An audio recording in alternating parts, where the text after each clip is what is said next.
فَالْيَوْمَ الَّذِينَ آمَنُوا مِنَ الْكُفَّارِ يَضْحَكُونَ. فَالْيَوْمَ فا کو لام سے ملانا ہے، اظہار قمری ہوگا. یو واؤلین ہے، ان تو گناہ تمام گول کریں گے، آگے نہیں. میم کو الذین کے لام سے ملانا ہے، دال نرمی سے پڑھنا ہے، 2 حرکات لمبا کرنا ہے. آمنو میں آ مد بدل ہے اور نو واو مد ہے، 2 حرکات یہ لمبے کریں گے. من الکفار لام ساکن پہ اظہار قمری ہے، کاف باریک ہے، فا سے ملائیں گے، فا الف مد ہے، را باریک ہے. من الکفار یضحکون، ضاد ساکن ہے اور اس پہ اظہار ہوگا، حا وسط حلق سے ادا کریں گے، کاف باریک ہے اس کو لمبا کریں گے، نون ساکن پہ اظہار ہوگا، مد عارض بالسکون ہوگی، کاف کو لمبا کریں گے. بس آج اہل ایمان کافروں پر ہنس رہے ہیں.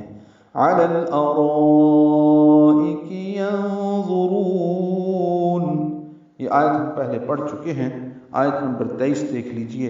علی اور الارائک ملا دیے. علی الارائک را پر پڑھیں گے، مد متصل لمبا کریں گے، حمزہ اور کاف جلدی اور معروف پڑھیں گے، باریک پڑھیں گے. ینظرون میں نون ساکن پہ اخفا ہوگا وا کی وجہ سے، وا پر را کو لمبا کریں گے، مد عارض للسکون ہے.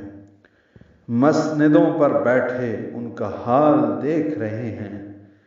هل ثوب الكفار ما كانوا يفعلون، حاق سے حلق سے ادا کریں گے، لام ساکن پہ اظہار. ثوب میں تا نرمی سے پڑھیں گے، واو سے ملائیں گے، واو کو جلدی پڑھنا ہے. با کو الکفار کے لام سے ملانا ہے، کاف کو باریک پڑھتے ہوئے فا سے ملانا ہے، فا الف مدہ ہے، را پر پڑھیں گے. ما كانوا، یہ تینوں مد اصلی ہیں، ما کا الف مدہ، نو واو مدہ، 2 حرکات لمبا کریں گے. یفعلون فا ساکن پہ ہم سے عین وسط حلق سے ادا کریں گے، لام کو لمبا کریں گے، باریک پڑھیں گے، نون ساکن پہ اظہار ہوگا. یفعلون، کیوں؟ کچھ بدلہ ملا کفار کو جو عمل وہ کیا کرتے تھے.